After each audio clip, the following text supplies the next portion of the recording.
Father Bergmans ஒருத்தர் என்னை கால் பண்ணாங்க. இதை லைவ்ல தைரியமா சொல்றேன்னு அவங்களும் பார்ப்பாங்க. எனக்கு தமிழ்நாட்டில் I look up to some anointed people who carry the heart of a child.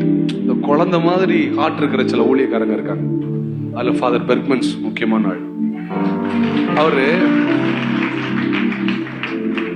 நான் கேள்விப்பட்டேன், நான் அரெஸ்ட் ஆகி 2-3 நாள் அவர் சாப்பிடலையாம்.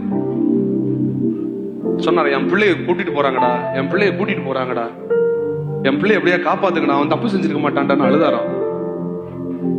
என்னை வந்து ஜெயில வந்து வக்கீல்கள் பார்த்தாங்க.